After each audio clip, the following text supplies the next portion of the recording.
Hi, my name is Dr. Susan Brown. I'm a medical anthropologist, nutritionist, and I direct the Center for Better Bones.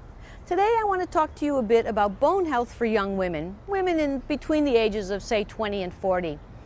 You know, this is a particularly fascinating life stage because in the early part of this stage, you can actually take advantage of that youthful capacity to naturally develop stronger bones.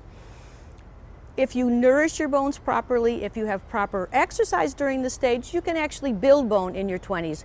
As we move on to our 30s and 40s, we find that bone loss begins. And actually around 35, the average woman in this country has signs of bone loss in the form of receding gums. So it's a time when you can still gain bone, but you're starting to move in that natural tendency to lose bone. And let me just tell you, studies show that the average person who doesn't make any significant effort is going to lose about 40% of their bone and 50% of their muscle as they move from mature adulthood into old age.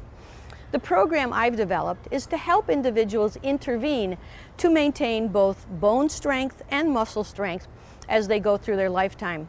Nutrition, of course, is extremely important.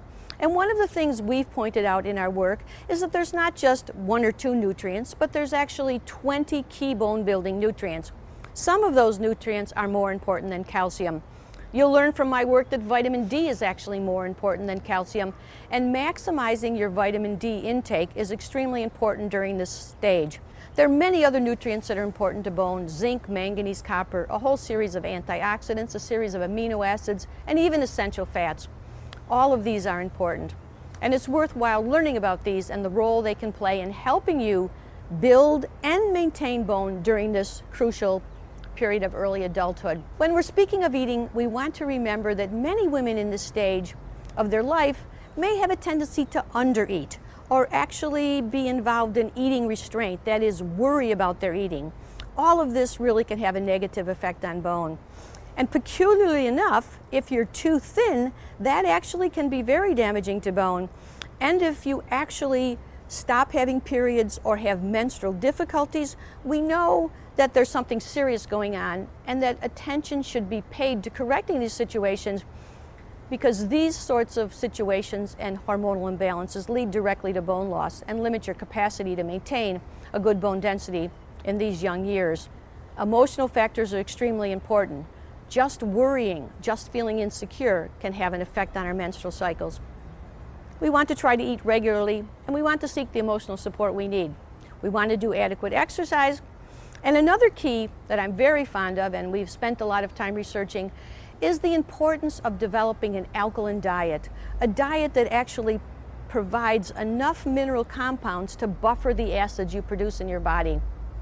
It may seem unusual to you, but just like we can develop acid in the environment, just as there's acid rain, we can create acidity internally.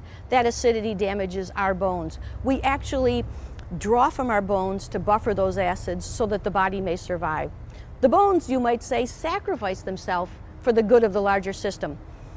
In our Better Bones program, we show you that you don't have to sacrifice bones in order to maintain the system viable. You can maintain your pH and a wonderful acid-alkaline balance working with the appropriate alkaline diet and supplements.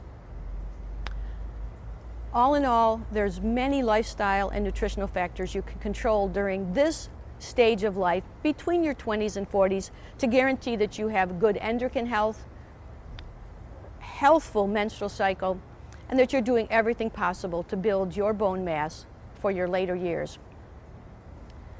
Thanks for listening. If you have a moment, you might look at betterbones.com and women2women.com to learn more about this amazing potential we have for building and maintaining bone health.